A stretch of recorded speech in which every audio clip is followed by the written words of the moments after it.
നമസ്കാരം. മലയാളി വാർത്തയിലേക്ക് സ്വാഗതം. യമൻ തീരത്ത് ഞായറാഴ്ച 154 കുടിയേറ്റക്കാരുമായി പോയ ബോട്ട് മറിഞ്ഞ് 68 ആഫ്രിക്കൻ കുടിയേറ്റക്കാർ മരിക്കുകയും 74 പേരെ കാണാതാവുകയും ചെയ്തതായി ഐക്യരാഷ്ട്രസഭയുടെ മൈഗ്രേഷൻ ഏജൻസി സ്ഥിരീകരിച്ചിരിക്കുകയാണ്. ഈ പ്രവിശ്യയിലെ മുതിർന്ന ആരോഗ്യ ഉദ്യോഗസ്ഥനായ അബ്ദുൾ ഖാദിർ ഗജാമിൽ പറഞ്ഞു. ഇതുവരെ രക്ഷപ്പെട്ട 10 പേരെ മാത്രമേ രക്ഷപ്പെടുത്തിയിട്ടുള്ളൂ. അവരിൽ 9 പേർ എത്യോപ്യൻ പൗരന്മാരും ഒരു യമൻ പൗരനുമാണ്. ഡസൻ കണക്കിന് ആളുകളെയാണ് കാണാതായിരിക്കുന്നതെന്നും കൂട്ടിച്ചേർത്തു. രാത്രി വൈകിയും രക്ഷാപ്രവർത്തനങ്ങൾ തുടർന്നു.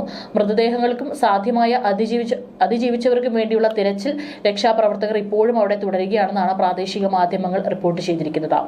154 എത്യോപ്യൻ കുടിയേറ്റക്കാരുമായിട്ട് പോയ കപ്പലാണ് ഞായറാഴ്ച പുലർച്ചെ തെക്കൻ യമൻ പ്രവിശ്യയായ അബ്യാനിലെ ഏദൻ ഉൾക്കടലിൽ മുങ്ങിയതായി യമനിലെ ഇന്റർനാഷണൽ ഓർഗനൈസേഷൻ ഫോർ മൈഗ്രേഷൻ മേധാവി അബ്ദുൾ സത്താർ പറഞ്ഞിരിക്കുന്നത്.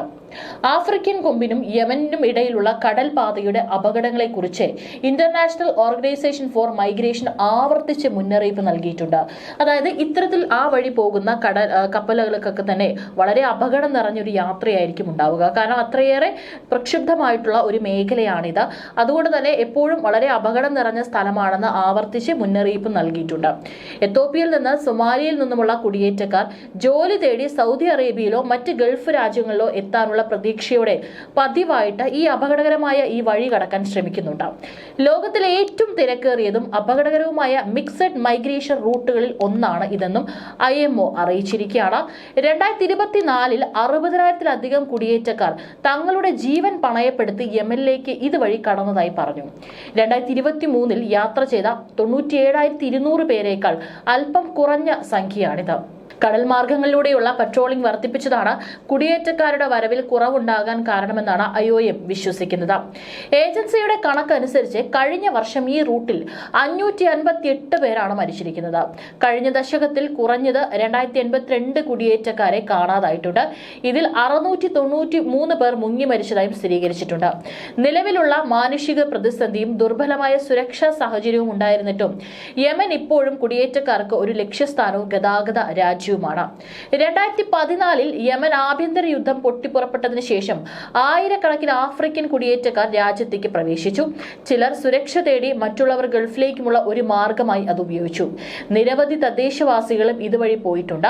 2022 ഏപ്രിലിൽ ഹൂത്തി വിമതരും യമനിലെ അന്താരാഷ്ട്ര അംഗീകാരമുള്ള സർക്കാരും തമ്മിൽ ഉണ്ടാക്കിയ ഒരു വെടിനിർത്തൽ കരാർ ആക്രമണത്തിൽ ആപേക്ഷികമായിട്ടും കുറവുണ്ടായിട്ടുണ്ട്. നിരവധി കുടിയേറ്റക്കാർ യമനിൽ കുടുങ്ങിക്കിടക്കുന്നുണ്ട്. കഠിനമായ സാഹചര്യങ്ങൾ, ദുരുപയോഗം അല്ലെങ്കിൽ തടങ്കൽ എന്നിവ നേരിടുന്നുണ്ടെന്നും അറിയിച്ചു. ഏകദേശം 3,80,000 അഭയാർത്ഥികളും കുടിയേറ്റക്കാരും നിലവിൽ യമനിലുണ്ടെന്നാണ് ഏജൻസി കണക്കാക്കുന്നത്. ഗാൻഫാർ ജില്ലയിലെ തീരത്ത് മാത്രം ഇതുവരെ 14ഓളം ശരീരങ്ങളാണ് കരയ്ക്കടിഞ്ഞതായിട്ട് റിപ്പോർട്ടുകൾ. ഇനിയും എത്രത്തോളം ആളുകളെ മരണപ്പെട്ടിട്ടുണ്ട്, അവരുടെ ഒന്നും മൃതശരീരങ്ങൾ ലഭിച്ചിട്ടില്ല. തിരച്ചിൽ അവിടെ പുരോഗമിക്കുകയാണ്. ഒരാളെയെങ്കിലും ജീവനോടെ രക്ഷിക്കാൻ എന്ന് സാധിക്കുമെന്ന് കരുതിയിട്ടാണ് അവിടെ രക്ഷാപ്രവർത്തനം പുരോഗമിക്കുന്നത്. യമനിലെ മറ്റ് തീരദേശങ്ങളിലായി 54 കുടിയേറ്റക്കാരുടെ മൃതദേഹങ്ങളും കരയ്ക്കടിഞ്ഞിട്ടുണ്ട്. യമന്റെ തെക്കൻ തീരത്തെ അബ്യാൻ പ്രവിശ്യ തലസ്ഥാനമായ സിൻജിബാറിലെ ആശുപത്രി മോർച്ചറിയിലാണ് നിലവിൽ ഈ മുങ്ങി മരിച്ചിട്ടുള്ള കുടിയേറ്റക്കാരുടെ മൃതദേഹങ്ങൾ സൂക്ഷിച്ചിരിക്കുന്നത്. 12 പേർ മാത്രമാണ് ഇതുവരെ അപകടത്തെ അതിജീവിച്ചതെന്നും കാണാതായവർ മരിച്ചിട്ടുണ്ടാകണമെന്നാണ് ഇന്റർനാഷണൽ ഓർഗനൈസേഷൻ ഫോർ മൈഗ്രേഷൻ മേധാവി പറഞ്ഞിരിക്കുന്നത്. കാരണം അത് ഉറപ്പിച്ചു പറയാനുള്ള കാരണം എന്ന് പറയുന്നത് വളരെ അപകടം നിറഞ്ഞ ഒരു കടൽപാതയാണ് ഈ പറയുന്ന മേഖല. പലപ്പോഴും ഇതുവഴി പോകുന്ന കപ്പലുകൾക്കും മുന്നറിയിപ്പ് കൃത്യമായി നൽകാറുണ്ട്.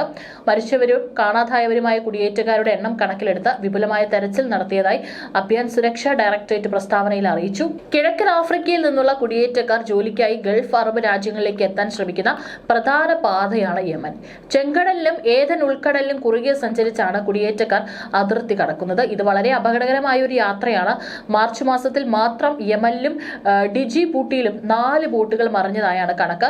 186 പേര് ഇനിയും കണ്ടെത്തിയിട്ടില്ല. ലോകത്തിലെ ഏറ്റവും തിരക്കേറിയതും അപകടകരവുമായ കുടിയേറ്റ പാതകളിൽ ഒന്നാണിത്.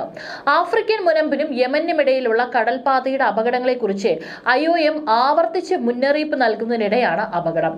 എത്യോപ്യയിൽ നിന്നും സൊമാലിയയിൽ നിന്നുള്ള കുടിയേറ്റക്കാർ പ്രധാനമായും ജോലി തേടി സൗദി അറേബ്യയിലോ മറ്റ് ഗൾഫ് രാജ്യങ്ങളിലോ എത്താനുള്ള മാർഗമാണ്. പോയത്.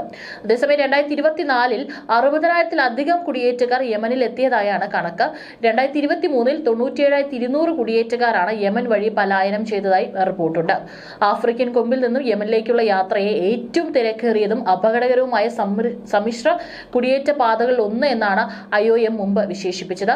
മാർച്ചിൽ 180-ലധികം കുടിയേറ്റക്കാരെ വഹിച്ചുകൊണ്ടുള്ള 2 ബോട്ടുകൾ യമനിലെ ദുബാബ് ജില്ലയുടെ തീരത്ത് നിന്ന് പ്രക്ഷുബ്ധമായ കടൽ കാരണം മുങ്ങി 2 ക്രൂ അംഗങ്ങളെ മാത്രമേ രക്ഷപ്പെടുത്തിയിട്ടുള്ളൂ. ശേഷിച്ച എല്ലാ യാത്രക്കാരെയും കാണാതാവുകയും മരിച്ചതായി രേഖപ്പെടുത്തുകയും ചെയ്തു. യമനിലെ മൈഗ്രന്റ് റെസ്പോൺസ് പോയിന്റുകളിൽ എത്തുന്ന കുടിയേറ്റക്കാർ പട്രോളിംഗ് ഒഴിവാക്കാൻ അറിഞ്ഞുകൊണ്ട് അപകടകരമായ സാഹചര്യങ്ങളിലേക്ക് ബോട്ടുകൾ അയച്ചുകൊണ്ടാണ് ആളുകളെ കടത്തുന്നവർ കൂടുതൽ ഇത്തരത്തിൽ ഇങ്ങോട്ടേക്ക് എത്തിക്കുന്നത്. പക്ഷേ ഇത് വളരെ അപകട സാധ്യതകൾ ഉണ്ടായിരുന്നിട്ടും നിരവധി കുടിയേറ്റക്കാർ ഈ യാത്ര തുടർന്നുകൊണ്ടിരിക്കുകയാണ്. ഓരോ വർഷവും ഇത്തരത്തിൽ ഈ ഒരു കടൽപാത വഴി യാത്ര ചെയ്യുന്നവരുടെ എണ്ണം വർദ്ധിച്ചുകൊണ്ടിരിക്കുകയാണെന്നാണ് കണക്കുകൾ. അത് കടലിൽ കൃത്യമായിട്ടുള്ള പട്രോളിംഗ് നടത്താത്തത് കൊണ്ടാണ്, ഇത്തരത്തിൽ അവരുടെ കണ്ണിൽ പെടില്ല എന്നുള്ളത് കൊണ്ടാണ് ഈ ഒരു കടൽപാത ഇത്തരത്തിൽ കുടിയേറ്റക്കാർ ഉപയോഗിക്കുന്നത് എന്നാണ് പറയാനായിട്ട് സാധിക്കുന്നത്. മാത്രമല്ല, കഴിഞ്ഞ ദശകത്തിൽ IOMന്റെ മിസ്സിംഗ് മൈഗ്രൻസ് പ്രൊജക്ട് വഴിയിൽ 3400-ലധികം മരണങ്ങളും കാണാതായവരും രേഖപ്പെടുത്തിയിട്ടുണ്ട്. ആ മരണങ്ങളിൽ 1400 എണ്ണം മുങ്ങി മരണത്താനാണ്. അതിൽ പലരുടെയും മൃതദേഹങ്ങൾ പോലും കിട്ടിയിട്ടില്ല. ഇപ്പോൾ ഇവിടെ സംഭവിച്ചിട്ടുള്ള ഈ ഒരു ബോട്ട് മുങ്ങിയിട്ടുള്ള പല ആളുകളുടെയും മൃതദേഹങ്ങൾ പല തീരത്തായിട്ട് അടിഞ്ഞിരിക്കുകയാണ്. ഇനിയും കാണാതായവർക്കായിട്ട് തിരച്ചിൽ അവിടെ പുരോഗമിച്ചുകൊണ്ടിരിക്കുകയാണ്. വളരെ അപകടം നിറഞ്ഞ സ്ഥലമായതിനാൽ തന്നെ തിരച്ചിൽ ഒക്കെ കുറച്ച് ദ്രുതഗതിയിലാണ് നടക്കുന്നത്. എന്നിരുന്നാലും ഒരാളെങ്കിലും ജീവനോടെ രക്ഷിക്കാൻ സാധിക്കുമെന്ന് കരുതിയാണ് അവിടെ ഇപ്പോൾ തിരച്ചിൽ നടക്കുന്നത്. കുറെ കാലമായിട്ട് യമനിലെ ഹൂത്തി വിഭാഗം ചെങ്കടൽ വഴി കടന്നുപോകുന്ന മറ്റുള്ള വാണിജ്യ കപ്പലുകൾക്ക് നേരെ വലിയ രീതിയിലുള്ള ആക്രമണമാണ് അഴിച്ചുവിടുന്നത്. അതുകൊണ്ട് തന്നെ വലിയ വാണിജ്യ കപ്പലുകളൊക്കെ തന്നെ, മറ്റു രാജ്യങ്ങളിലെ കപ്പലുകളൊക്കെ തന്നെ ഈ ഒരു കടൽപാത കടന്നു പോകാനായിട്ട് ഏറെ ബുദ്ധിമുട്ടുകയാണ്. പലപ്പോഴും യമൻ പല കപ്പലുകളും തടങ്കിൽ വെക്കുകയും അവരെ രക്ഷപ്പെടുത്തുകയൊക്കെ ചെയ്യുന്ന വാർത്തകൾ, മറ്റുള്ള രാജ്യത്തെ സൈനികർ അവരെ രക്ഷപ്പെടുത്തുന്ന വാർത്തയൊക്കെ കാണുന്നതാണ്. ഇസ്രായേൽ ഹമാസ് യുദ്ധം തുടങ്ങിയതിന് ശേഷമാണ് ഹൂത്തികളും അവർക്ക് പിന്തുണ അർപ്പിച്ചുകൊണ്ട് ചെങ്കടൽ വഴി കടന്നു പോകുന്ന കപ്പലുകൾക്ക് നേരെ ആക്രമണം അഴിച്ചുവിട്ടത്. ഏതായാലും വളരെ ദാരിദ്ര്യം നിറഞ്ഞ ഒരു ഇത്തരത്തിലുള്ള ഒരു രാജ്യം, എന്നും ആഭ്യന്തര കലാപവും യുദ്ധവും നടക്കുന്ന ഒരു രാജ്യത്തെ സംബന്ധിച്ച് ഇപ്പോൾ വളരെ ദുഃഖകരമായിട്ടുള്ള ഒരു വാർത്തയാണ് പുറത്തു വരുന്നത്.